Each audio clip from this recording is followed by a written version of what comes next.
an affidavit that I've sworn and will be coming to you later. I think we'll send it from my phone. But I thought that rather than keeping you late, I can be able to discuss some of the substance of this particular affidavit that I've sworn, and also to be able to field any questions that you may have. My attention has been drawn to some adverse mention in the affidavit of Chairman Chebukati and Professor Gulie with respect to the proceedings which took place at Bomas of Kenya, and therefore I'm drawn into the Supreme Court case which is ongoing. I'd like to start by admitting that I was at Bomas of Kenya several times, and the meeting which they say took place at 3 o'clock, I'd like to correct them a little bit. They are suffering from a bit of selective amnesia. It was at 4 a.m. Okay?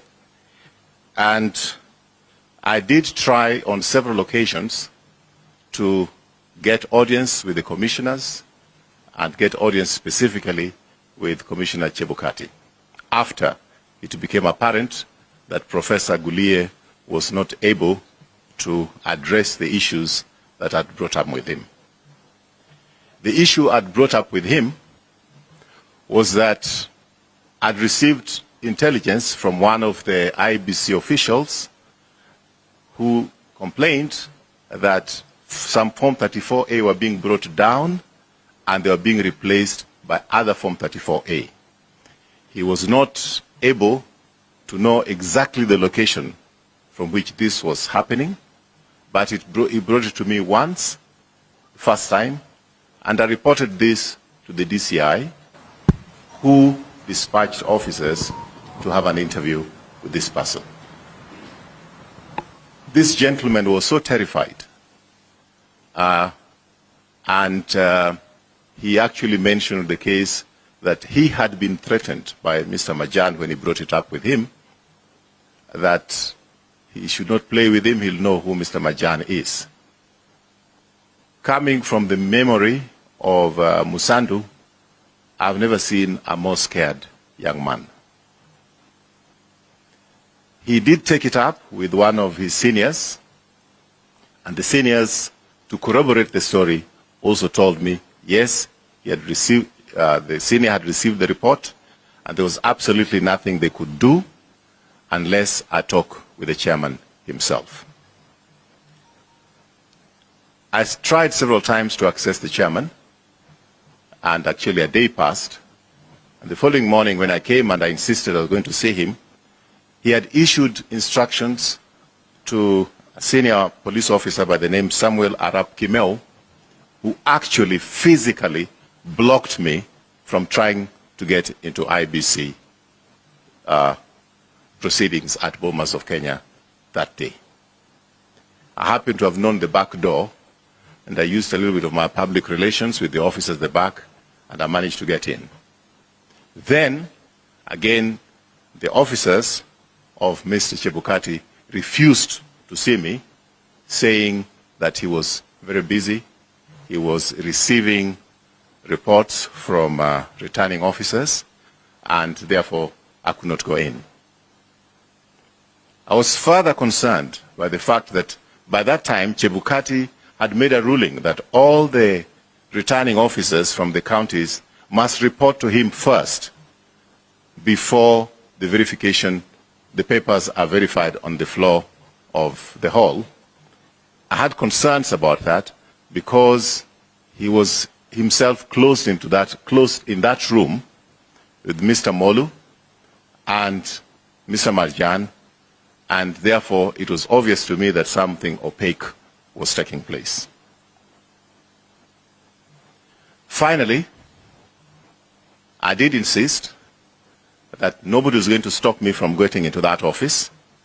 I'm a Kenyan citizen, and I'm not trying to do anything wrong. So I told his own security people that I also have security, and you'll have to shoot me to stop me from getting in. And I went in. And I found him with Molu, Marjan, and himself. And I brought these matters with him, and he told me he's busy now, he's got too many returning officers waiting for him, so he will not be able to attend to me. So he told me to come later. I was polite, I left, I came back later at 8 o'clock. Then he told me, come back probably about midnight. I came back at midnight, he told me, come back at 2. I came back at 2, and he was sleeping. So I agreed with the people who were there that let's let him have some sleep. He had not slept for many days. So I waited until 4 a.m. And that's the time when I drew the attention of somebody like Amos Wako, who is a personal friend, and a few others, that we should go and confront him. I like to be able to state at this stage that Mr. Chebukati is not a stranger to me, Mr. Gulie is not a stranger to me, and Mr. Molu are not strangers to me. He has made claims of what I said when 10 of us were in that room. All the commissioners were in that room, and Mr. Amos Wako was in that room, and another lawyer, I don't know his name, Bonduo, whoever he is. So there are 10 of us in that room. For him to claim that I made some offers to him in front of those 10 is a tara diddle. Is a tara diddle. Petty lie. But I want to go back to the fact that these people are not strangers to me. I want Mr. Chebukati to explain to me and to explain to Kenyans when he came to a secret location to meet with me, and what was that discussion about? At least he's talked about where 10 were. What was the discussion when he came to a secret location to see me in Karen? Number 2, I want Mr. Gulie, or Professor Gulie, and Mr. Molu to explain what they came to do in my house. What was that discussion about? And the drift of that discussion was more of auctioneers rather than commissioners. I want them to say they never came to my house. I will make the CCTV cameras available at my house so that those can be investigated by the DCI, whether I'm saying the truth or not. Because to my house, they came.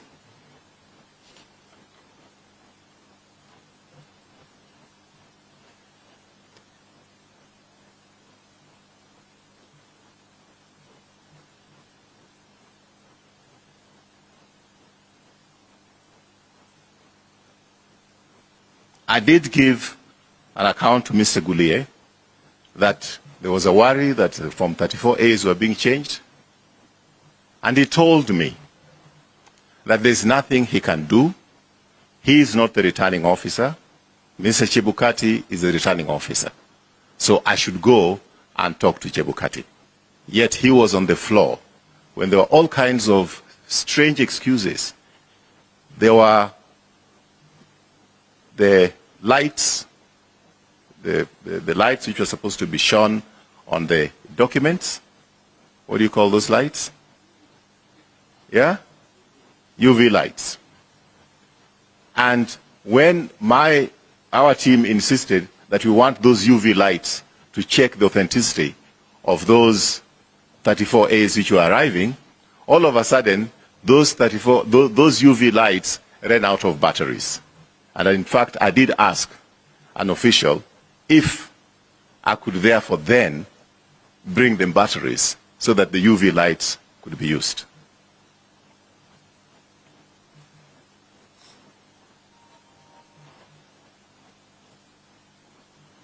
So I think that what he claimed I said when I was meeting him at 3 or 4 a.m., whatever time he says, I think there were 10 others in that room.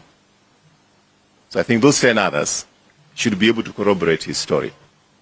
But I'd like to be able to report here that Mr. Gulie, when we were having that discussion, left to go to the toilet for a very long time.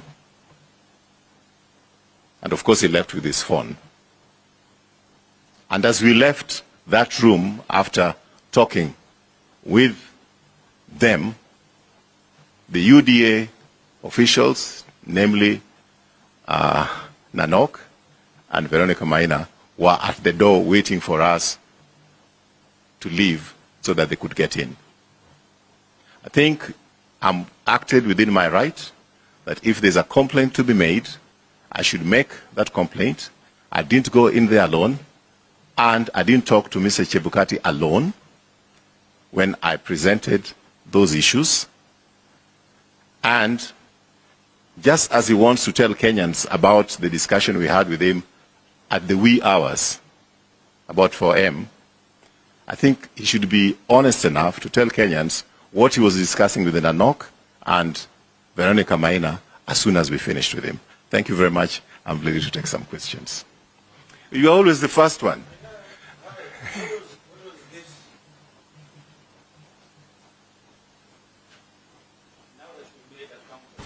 This is not Hello. Now that you've made a counterclaim of meeting Chebukati, what was the contents of that meeting at that secret location? And two, what were Commissioners Molu and Gulie doing at your house, knowing that these are very key players in an electioneering period?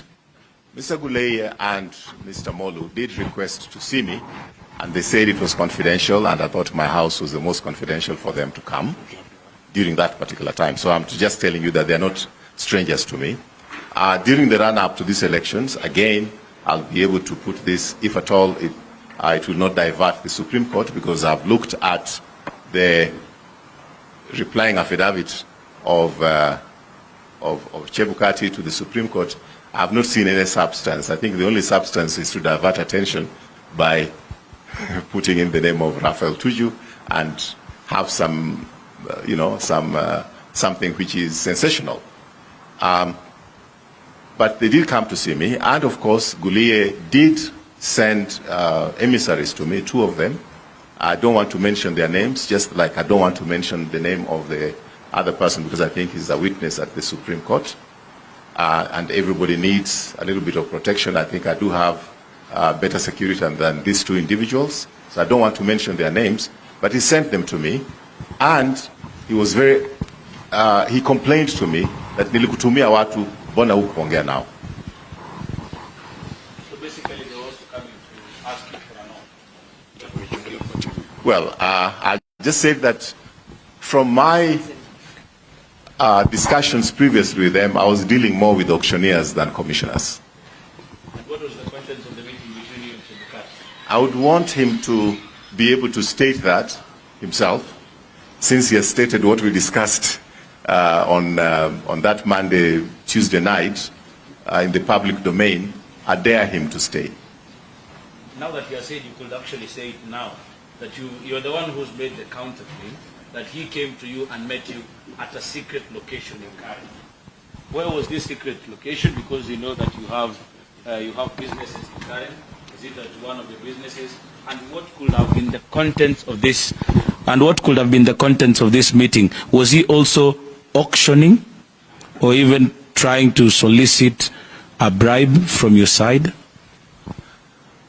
Because this matter is in court, and because I have to consult my lawyers before I speak too much, I thought that whatever I've told you this up to now is appropriate as a matter of public interest. SG, you have disclosed your house. They met you at your house, yes, right? Why can't you disclose this secret location? I mean, it could be a public place. Why can't you just disclose it? You disclose your house. My house, I can disclose. A secret location may be belonging to somebody else. It is not appropriate for me to expose that. Yes? Katibu, thank you. Ayub from Citizen TV. This is, you have mentioned secret location and 2 commissioners who visited you at your house, and you said that you will provide the CCTV footages to that effect. I just want to understand, because you are the executive director of the Azimio la Umoja One Kenya Coalition political party. And former Secretary General of Jubilee. And former Rarieda MP as well. And was this prompted... And former newscaster as well. Thank you. And was this rather prompted by this affidavit? And as an aggrieved party, were Chebukati and Gulia, not to mention you in their affidavits, would you still have provided this before the court? I would not have.